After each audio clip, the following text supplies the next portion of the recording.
Beijing, 2006. It was 8:01 a.m. as I rushed onto the martial arts mats, scrambling to put on my uniform and tie my black belt as fast as I could.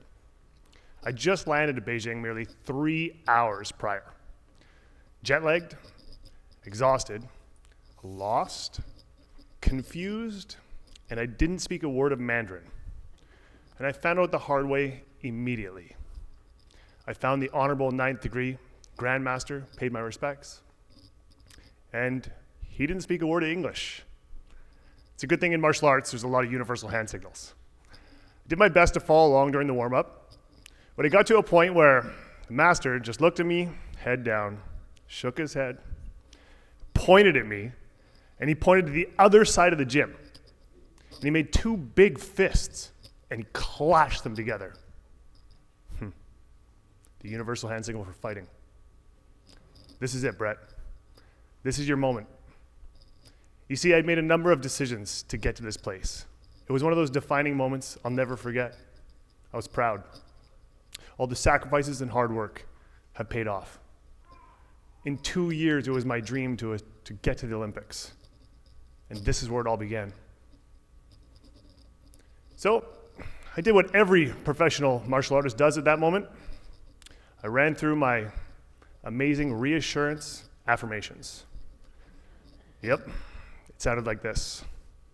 You're the champ, Brett. You're amazing. You have not lost in 5 years. I don't know how many times I've stood on the podium. Yep, I am that amazing. As I'm running to the other side of the gym, I realize that there's nobody there. I kind of scan, and I'm like, yeah, look at that, I'm so amazing. Nobody even wants to fight me. And as I look, I say, well, that's definitely not who I'm fighting. That looks like a little child. I look back at the master. He's pointing at me, and he's pointing to that child, and he's like,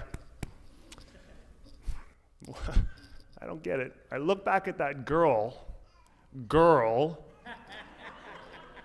who is maybe 15 years old, 90 pounds, and she's staring into my soul. Putting her mouth guard in, headgear on, and she's like, whoa! Oh yeah, whoa! You know, I've been told a number of things, and in this moment, one thing stood out. Brett, if you're gonna do anything in life, do it 100%, or don't bother doing it at all. 100%, eh? All right, Brett, let's do this. They want me to fight a girl? I'll fight a girl. Well, it turns out that 9th degree honorable master, he actually spoke English after all. And the reason why I know this is because he said one word to me, hello. And it was actually like this, hello. And I'm like, what happened? That little girl knocked me unconscious. And it turns out I'm not so amazing after all. That was one of those moments that unfortunately I will never forget. But at the same time, I realized that we can learn anything from anyone at any time. Don't underestimate anybody. So I fly back home. Gain my confidence, get back to my normal training routine, 2-3 times a day, 5-6 days a week. And one day I just woke up and I wasn't feeling well. I go to the doctors, doc, not feeling good. He says, Brett, sounds like it's food poisoning. Eat a couple bananas, drink lots of water, get some rest. Well, a month goes by, and I think it was safe to say I ruled out food poisoning. Doc, what's going on? I got no energy. My training schedule is cut back. I can't even eat anything. Well, Brett, we got to just run some tests. Keep getting some rest, drink lots of water. 2 months. Doc, I haven't trained in a week. I have no energy whatsoever. I just don't feel well. I don't even feel like me anymore. Brett, we're still trying to figure it out. We're gonna run some more tests, but we'll get there. 3, 4, 5 months. Doc, I haven't even put my black belt on in months. I've lost like 20 pounds, and I feel terrible. I can barely get out of bed in the morning. I know, Brett. We're going to send you to this specialist now. We're still working on it. 7, 8, 9 months. I wake up one day and I shower and I realize my hair starts falling out. Doc, what's going on? Well, Brett, it looks like your hair problem is called alopecia. Okay, and that is, well, it's caused by a weakened immune system and stress. So my hair falls out? We're sorry, Brett, there's nothing we can do at this point. And we're still trying to figure out what's going on with your stomach. 1 year goes by. Forget martial arts, forget the Olympics, forget my dreams. All I had was my bed. Down 30 pounds, not even having enough energy to get up, and not even wanting to. It even got to the point where my family would walk into my room and just looking at them crushed me because I could see the pain in their eyes, that helpless sorrow. And then that one day the phone call came. Brett, I know it's been 2 years, but we figured it out. Finally, Doc. Finally. What is it? It's called gastroparesis. Gastro what? It's called gastroparesis. And that is, well, Brett, your stomach doesn't empty. You can't digest any food. Okay? And this came from, well, Brett, the actual cause of gastroparesis at this point is unknown. Okay, I don't even care. How do we fix it? Well, Brett, that's the thing. There's actually no known cure for this either. Pardon me? What do you mean there's no cure? So what happens next? Well, we're just gonna really try to stop the pain for you and hopefully stop it so it doesn't get any worse. Any worse? How could it possibly get any worse? There's another thing, Brett. You need to accept that you're never gonna train martial arts again. You need to accept that your life as you knew it is gone. And things are gonna change. Depression is an understatement. One day I was lying there and I said, enough is enough. I can't take this anymore. The thoughts in my head, I thought they were nightmares, but they actually turned out to be a reality. I pushed myself one day to get out of bed. I said, Brett, get some fresh air. Go for a walk. It was a cold, damp day, and every step was a struggle. No matter what I did, it was painful. Why me? How could this happen? All I did was train. I have the best doctors, the best specialists, the best trainers and coaches. I took care of myself.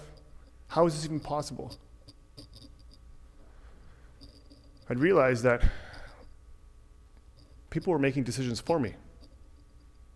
Doctors were telling me, your life is over, Brett. You're not training martial arts. I'd stop making decisions on my own. I get up to a crosswalk, and I reach forward, and I push the button. And as I do so, I look to my left,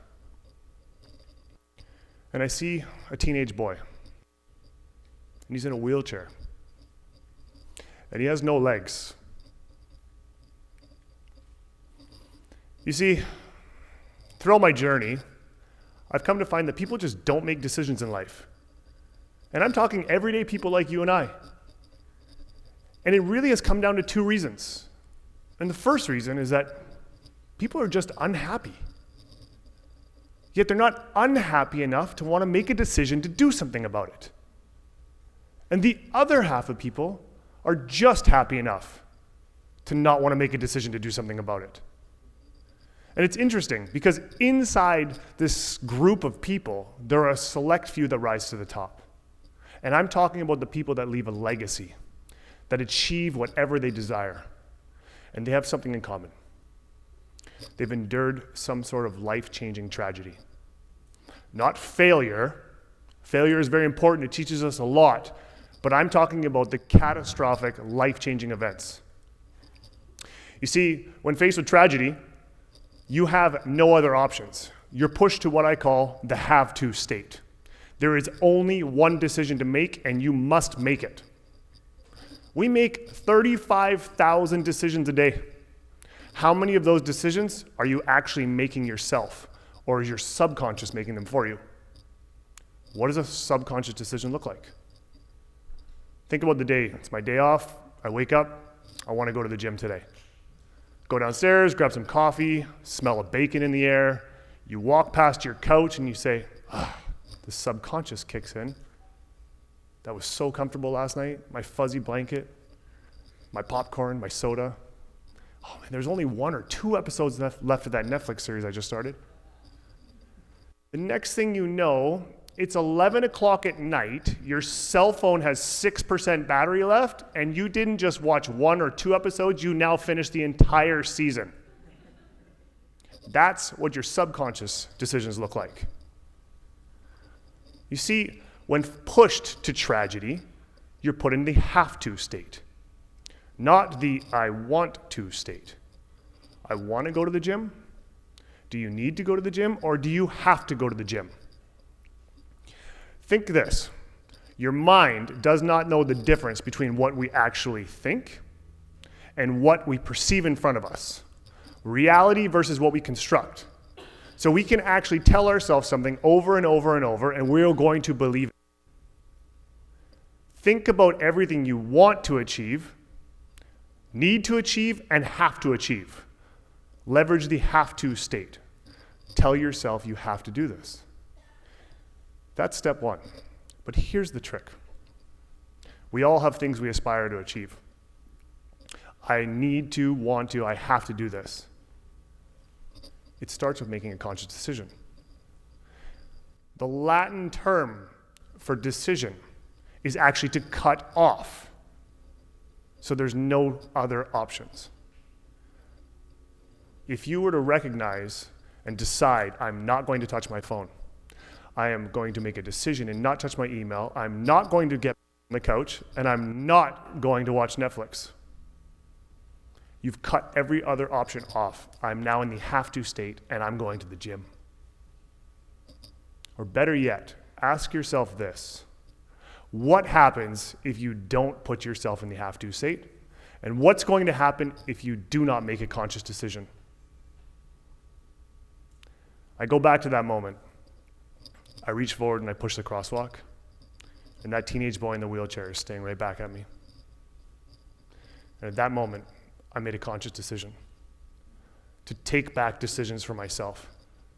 And the first one started with turning my expectations into appreciation. And this is the incredible thing about the mind, is an instant, I felt so much better. I remember walking home, and the sun was shining now. The grass became greener, and for the first time in years, I was smiling. I made decisions to cut off everything else and commit to taking everything back.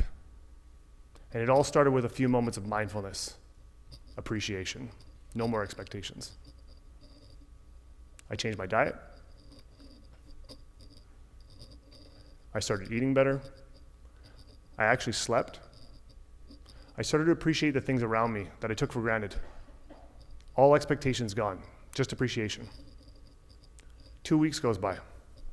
I walk downstairs and my family says to me, wow, Brett, you look great. What a difference. 1 month. You know what? I feel like I want to go out, move the body. Maybe I'm going to go back to the gym. 2, 3 months. My hair starts growing back. I go into the doctors, they say, Brett, whatever you're doing, keep doing it. Thanks, doc. What are you doing? I made a decision, doc. You're not making decisions for me anymore, I am. And I never stopped. 6 months later, I tied my black belt again. 1 year goes by. All my hair is back. I put back 25 pounds, and I feel better. Better than I ever have, because I appreciated how I felt, and I didn't take it for granted. 2 years later, my martial arts master looks me in the eyes and says, Brett, we're going for it. And I say, are you really? Like, for real? He says, Brett, we're going for it. In 2012, not only was I competing martial arts again, I was competing back at a national level. And not only that, I found myself back on the podium. And it was a moment I'll cherish forever. I recognized at that moment, I made decisions to get here. Nobody else, but I did it. You see, where you are today and where you want to go, in between is simply conscious decisions. Put yourself in the have-to state and decide. Because I'm telling you, you're one conscious decision away from an entirely different life. Thank you.